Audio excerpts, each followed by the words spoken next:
Hi, everybody. My presentation is on the state of the economy.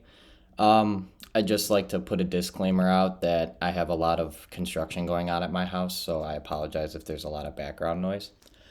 So yeah, the state of the economy. So the general overview, I was just looking up some stats on like what's been happening since the end of last year and the beginning of this year. And I found that the real GDP grew 7% since the last quarter of 2021, which was following a 2% or 2.3% increase from the previous quarter, quarter three of 2021. Due to upturn in exports as well as inventory advancement and consumer spending, this kind of contributed to the GDP growth over the last couple of quarters. Consumer spending increased by 2.1% in January of this year, and the personal savings rate in January is 6.4%, which is significantly less than that of December of last year, which was 8.2%. So those numbers can kind of be due to the following three events, which I kind of determined were like the main things going on right now and the main things that are kind of up and coming. So the biggest one is obviously the war between Russia and Ukraine right now.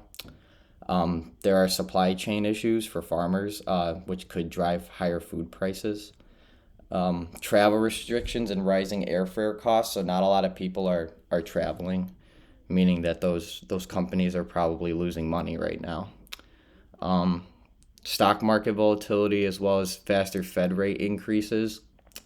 There will be war spending now, and being that I'm a DePaul student, I've learned about war efforts and kind of the financials that go into them, and I know that economies generally boom during war since there's a lot more jobs created to support the war efforts.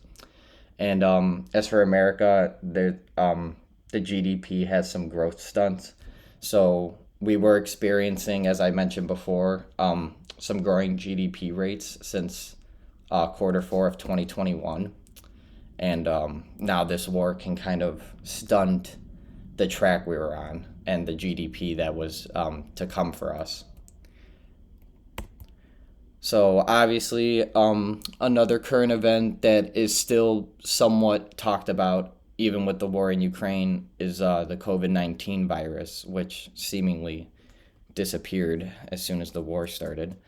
Mask mandates ended in many states. More people are going out and spending. From this first slide, I think I mentioned that consumer spending has increased 2.1% since January of this year. So that can kind of, that could be what that's referencing to. It did create a recession when it first came out. So now that we're at I want to say the latter half of the pandemic, we're noticing some, or at least before the war, we were noticing some upturns in spending and GDP rates.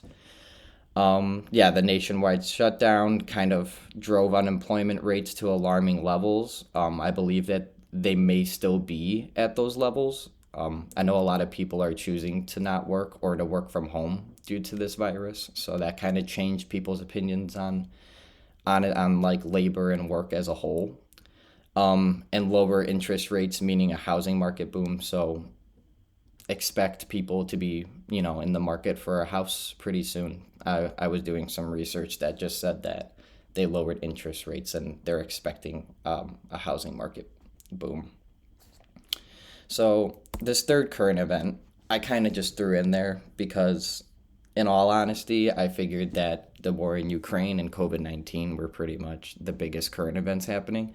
After doing some research at my work, in which I'm a digital marketing consultant for a company called Arba, I was doing some social media research and kind of came across this thing called a metaverse, which Facebook, Amazon, I believe Microsoft, and maybe even Elon Musk or Tesla. I don't know if he's making it under the Tesla brand, but I know that I've seen things talking about him being in association with the metaverse. And To keep it brief, I could have done my whole presentation on the metaverse, but just to keep it brief, it's pretty much just a digital landscape that has its own economy, infrastructure, people, and it's pretty much just a digital Facebook, pretty much like a Sims game. I remember last year in my digital marketing course, we had a networking event, and they used sort of like this chat room, and you would make an avatar, and then you'd be able to talk to people with your avatar, through basically, in a sense, a Zoom call.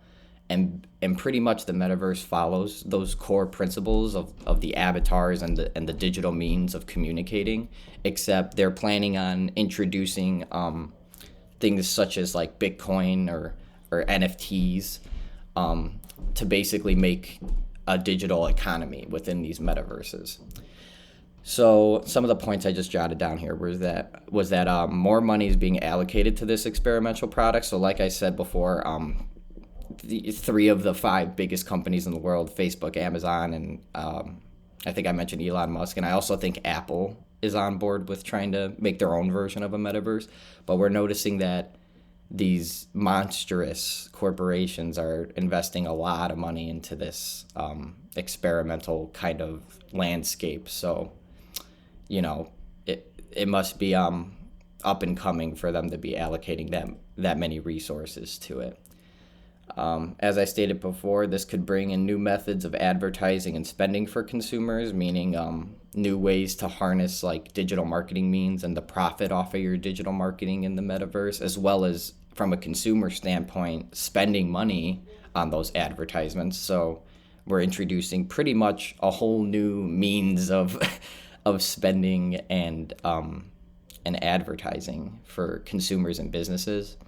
After doing a lot of research, there was research to suggest that there are no trade barriers in the metaverse, meaning that it can get a little sticky, for lack of a better term, and I don't expect no trade barriers to be a facet of the metaverse that will stick around for too long. I think that at some point they will introduce those in some sort of fashion. With the new infrastructure and new economy, it isn't far-fetched to say that this metaverse experimenting can bring about new digital jobs.